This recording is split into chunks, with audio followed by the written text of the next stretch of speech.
Aujourd'hui, avec mes frères Ibrahim Traoré, Assimi Goïta, nous sommes déterminés à écrire l'histoire d'une Afrique libre où les Africains vivront une vraie indépendance.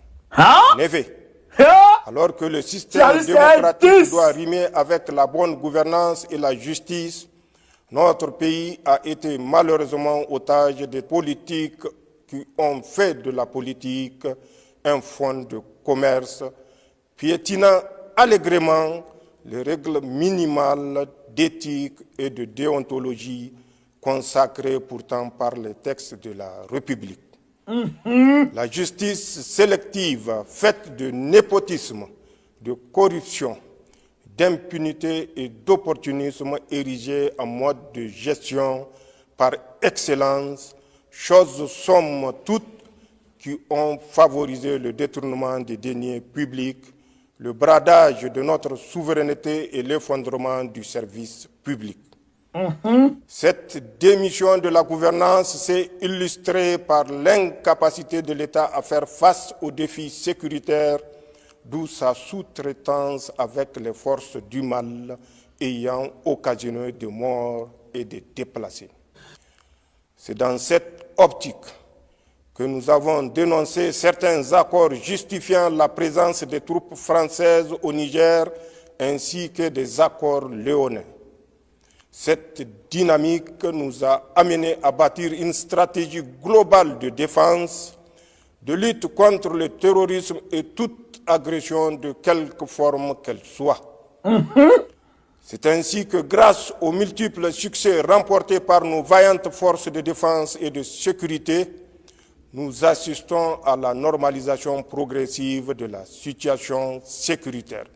C'est ça qui est la vérité. Illustratif, je peux mentionner le retour des communautés déplacées dans leurs villages, la réouverture de près de 200 écoles restées fermées pendant plus de 2 ans du fait de l'insécurité dans la région de Tillabéri, la sécurisation du corridor de ravitaillement en produits alimentaires et pharmaceutiques et la reprise des activités socio-économiques dans plusieurs régions au grand bonheur des populations.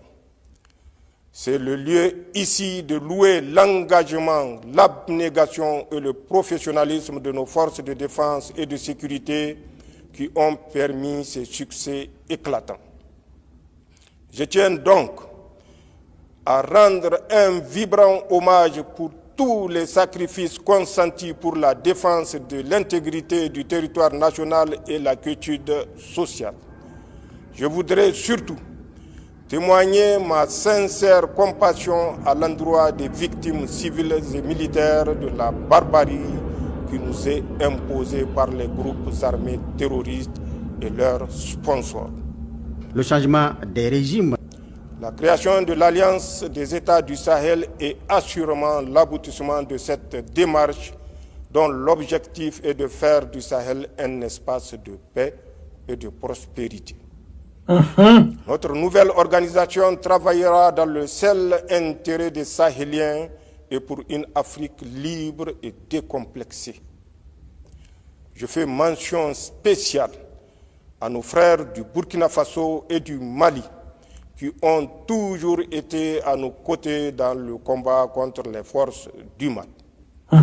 La matérialisation de cette lutte commune à travers la création de l'Alliance des États du Sahel prouve à suffisance que l'idée d'intégration chère à nos dévanciers n'était pas un simple rêve pieux. Aujourd'hui, avec mes frères Ibrahim Traoré, Assimi Goïta, nous sommes déterminés à écrire l'histoire